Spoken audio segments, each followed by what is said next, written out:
What do you say to people who highlight allegations against him of, quote, massive corruption and misappropriation of funds? That's their opinion.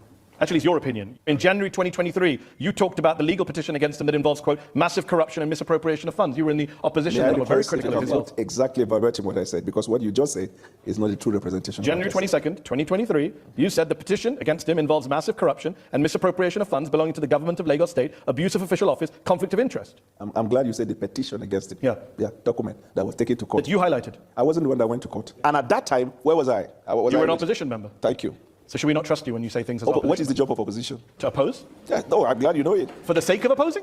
No, that's what you're adding. I mean, you didn't just say that. No, go to Westminster on Wednesday by 9 o'clock. Okay. You'll understand the job of the opposition. You can do whataboutism all day, that's fine. You also said that, well, you know what doesn't happen in Westminster in the US Congress? I know what does happen. Well, I'm telling you what doesn't happen. Politicians don't accuse other politicians of setting up a militia. You said also accuse the governing party. You said at the time. Mistake in judgment in appointing someone that eventually turned out to be somebody in the FCC. Yeah, if you think that this is comparable to Starmer and Mandelson, good luck to you if that's your defense tonight. You said at the time that Tinubu started a militia to sway the election corruptly and that they even threatened you. So how can we take anything seriously you say tonight in his defense? Your opinion, Nigerians. So my opinion is your opinion. Sorry, Daniel, it's your opinion. That was litigated in Nigeria to conclusion, and then as a country we moved on. We are more interested about the deliverables that we have for the Nigerian people, and we look for opportunities. Nigerians are very concerned about corruption, and Tinubu, you said this, Tinubu and his people created a militia. This is the first time in the history of Nigeria we've seen a political party creating a militant arm leading to election. Your words, January 2023. Context is everything. There is no context. I'm coming. You are quoting the things I said when I was in the opposition. And I understand that's uncomfortable for you, but if you want to disown them, that's fine. For you to ask anything I've So ever does he have a militia that tried to kill you? He doesn't have. I never said he tried to kill me. I myself have received threats from him and his camp. Your words. I never said that. You didn't say that. At a press conference on January 22nd, 2023. You're just denying. I never said that. Who said it then? Look-alike. I don't know what you meant by that. I know I complained at the time about the conduct of election. It is not my fault that I am able to recall your words in a way you can't. But it will be your fault when you read it out of context. And if we go home late tonight, context. Yes. Tinubu and his people created a militia. This is the first time in the history of Nigeria we've seen a political party creating a militant arm and leading to election. He advised his people should grab by all means necessary the process leading to elections, that they created this militia shortly after that. We have seen violence in Nigeria, and I myself have received threats from him and his camp. Tinubu never created a militia. Tinubu is one of the foremost politicians in Nigerian history. Tinubu and his people created a militia. Who said those words, Daniel? Tinubu has helped in strengthening democracy in Nigeria. Tinubu and his people created a militia, Daniel. Who said those words? Tinubu brought in leadership skills into governance. Tinubu and his people created a militia. Who said those words? Tinubu and his people never created a militia. So why did you say they did on January 22nd, 2023? I never said that. Let's keep going since you're denying words that came out of your mouth. Let's quote some other folks. The Organised Crime and Corruption Reporting Project named President Tinubu a finalist for the 2024 Corrupt Person of the Year award. According to a 2025 poll, 2 out of 3 Nigerians think the president and his team are involved in corruption. That's a statement from drunken people. Next question. 2 out of 3 Nigerians are drunk. No, start with the first one. What would you say the first time? The first one was the OCCR reporting project. They are the drunken people. Okay, what about the Nigerians?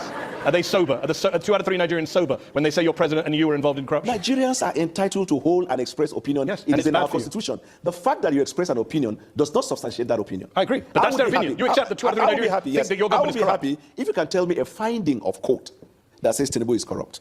Well, what's interesting you should say that, because a lot of Nigerians have reason to suspect that his wealth was built on illicit activity. A lot of English people have complained about the Prime Minister. A lot of Americans have complained. There is no country of the world where the people aren't complaining about their leaders. All right, I love it when you set these challenges. Can you find me a country in the world where the sitting president, the US government seized $500,000 from one of their Chicago bank accounts after investigators found probable cause that the funds were proceeds of drug trafficking, specifically heroin. Tinubu gave up the money in a settlement. He was never indicted of a crime. But when a US judge last year ordered the release of all of the documents by the FBI, Tinubu went to court to prevent it. What does he have to hide? The minute a matter is taken to court by right, you have the right to send your lawyer. The fact that you send a lawyer to defend your matter or to go against a motion that is filed before the court is not a conclusive proof of acceptance of the fact obviously got something that was to hide. taken to the court. He gave up $500,000, which were probably the proceeds of drug trafficking. I'm glad you used the word probably, but it is not. Go ahead.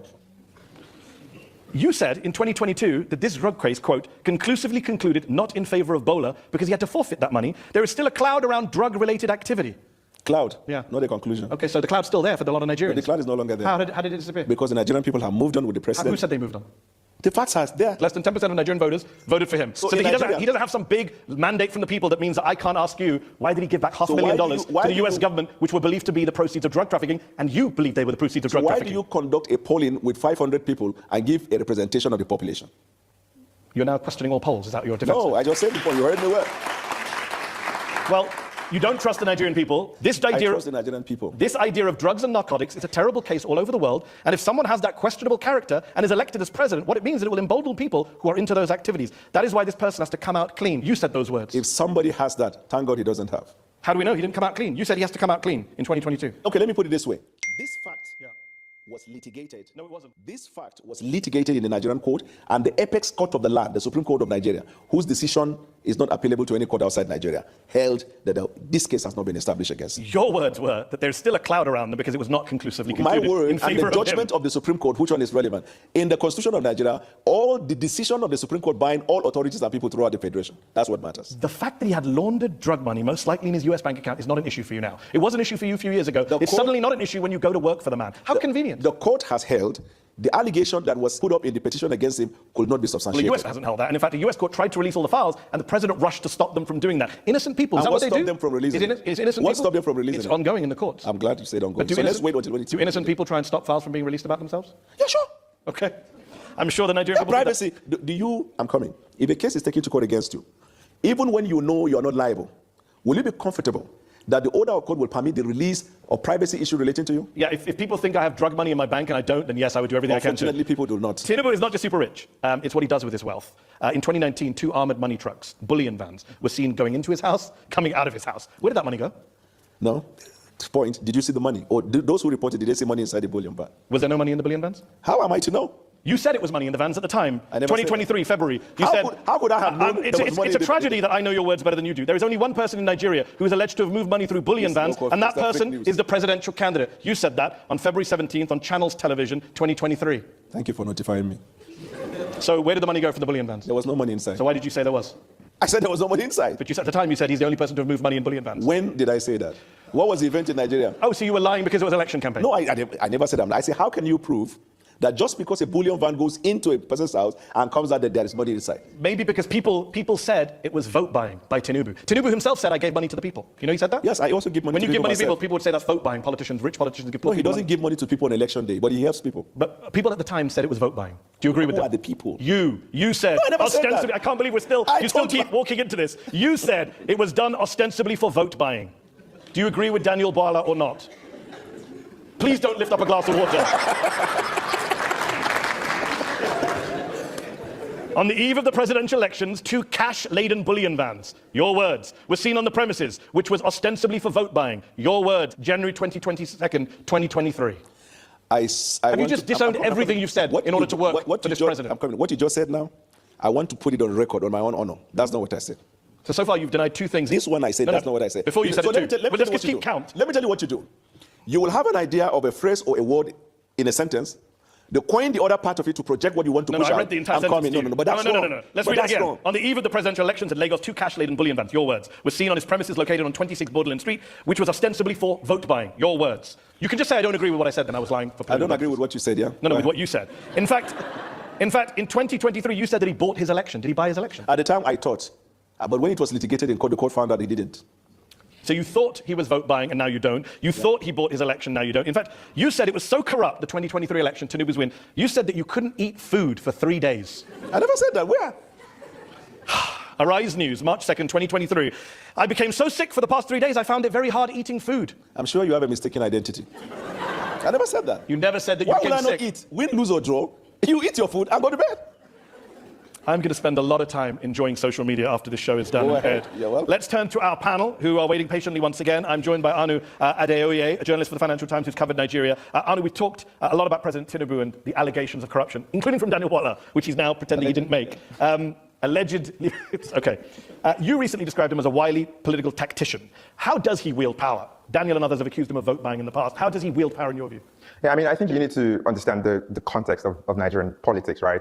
And this isn't specifically about Daniel, because he used to be in the opposition, now he works for the president in the APC. Well, he used to be in the APC, then he was in the opposition, now he's back in the APC, and he doesn't remember anything he said when he was in the opposition. And I think the crucial context here is Nigerian politics is ideology-free. Yes. Right? There's no left or right, as it were. It's mostly, unfortunately, about, people call it stomach infrastructure in Nigeria, and self-interest. And ultimately, if you're someone like the president who, for all his many faults, I think is someone who sees Nigerian politicians for what they are. They are self-interested people. And if you can tap into that, it's very, very easy to get people to come on side. I have a question for Daniel, right? Like, What made you from saying all of those things that you now disavow? What was the grand vision that made you decide, I want to work for this guy? First of all, I left him after the primaries because he made a choice of a Muslim ticket. And I thought at the time that that would be injurious to the interests of the Christian minorities. I made that decision. And I campaigned against him. And after the election, for the next 1 year, I was critiquing policies of the president. But I saw from January right up to December how this president patiently introduced policies and continued to engage Nigerians across all platforms in a bid to push Nigeria forward. I became impressive about it, and I made a choice to do that. Just in the same way that Mehdi Hassan has worked with BBC, I worked with Sky News, then with MSNBC, and then back to Seteo. Evolution of people's life. Worst analogy Evolution of people's life. In 14 years of doing head-to-head. What are you talking about? Somebody changing their job from one company to another is not the same as you saying he's a corrupt man who created a militia, bought an election, and now I work for him, and I only said that stuff because it was the opposition. All of the things you said, you couldn't substantiate that. I substantiated all of it. No, you have not. Let's go to Aisha, a story from the Open Society Foundations. Aisha, in 2023, on the eve of the presidential elections, you wrote an article calling Nigeria a competitive authoritarian state that barely qualifies as a democracy. What do you mean by that, and what role has President Tinubu played in making that better or worse? Well, he's done nothing to make it better. Definitely, our democracy is a lot worse off in 2026 than it was in 2023. How so? Well, for one thing, we had a stronger opposition in 2015 when the APC came in, but thanks to President Buhari and now President Tinubu, we have 30 out of 36 states are now APC, which is not necessarily a good thing because that means we have no opposition. PDP, the People's Democratic Party, has been virtually destroyed.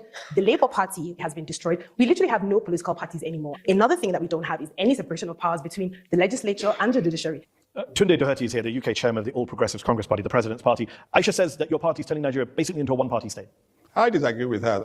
I want people to know something about President Bola Ahmed Tinubu. Before the man comes to government, he was an accountant. He has a very high-paying job. He was working with Mobile before he became Before Mobile? He said he worked for Deloitte. Yes. He made a lot of money for Deloitte, he said. Yes. Deloitte says they have no record of him ever working for them. If you know him, before he came to politics, he's such a very generous, very rich man. Before he came into politics, Deloitte say they have no record of him working you remember he was a senator. Tunde, why does Deloitte say they have no record of the man working for them? That is not the right thing because there are oppositions working against to bring demand down. But I can tell you, Deloitte is part of the Nigerian opposition. No, you can't, because all of these things emanate from the opposition point of view to bring demand down. But they have forgotten this man is the symbol of Nigerian democracy that we have today. He fought the military to the standstill during the Adeko period. He made sure that there's no politician in Nigeria today that will say he did not have a Tinubu tonic in his political stability in Nigeria. Before we go to the audience, I've been waiting patiently. Fact check, Deloitte denied that they said he never worked for them. Go ahead. Okay. You have said in the past, I don't even know why I'm bothering, that when was this man born? We don't know where he was born. He doesn't tell us anything. You complained about this. Now you work for him. Has he told you his birthday? If you don't know when someone was born, first of all, he must have been born before me. I guess you know that. And secondly, my not knowing when he was born, does that have a consequential effect on his birth? You said it did at the time when you raised it as an issue. Consequential effect on his birth? And do you now know where he was born? I don't know. Still? Okay. Let's go to our patient audience here in London's Conway Hall. Let's go to the lady here in the front row first. In 2023, President Tinubu promised Nigerians constant electricity within 4 years, saying Nigerians shouldn't vote for him if he failed. Yet the national grid has suffered repeated collapses, including twice in January 2026. What is the government doing right now to stabilize the grid and improve reliability? Yeah, the government has actually strengthened the partnership between the private sector and the public sector.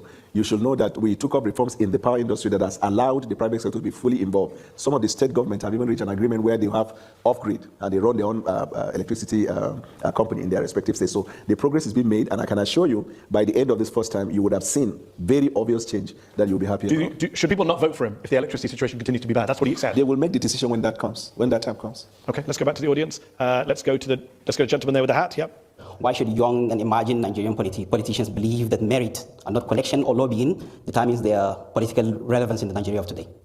I can tell you that lots of young Nigerians are excited by the prospect of the renaissance in terms of growth, development, and opportunity that the Nigerian government and its policies has provided for them. That's why you see lots of them, they are sending remittances. Some of them are even coming to invest in the tech industry. So Nigerian people understand that in this administration, only merit. The president doesn't need to know who you are. If you have the right idea, that administration will provide the enabling environment for you to thrive. Daniel, an overwhelming majority of young people see their country moving in the wrong direction in Nigeria, 91%.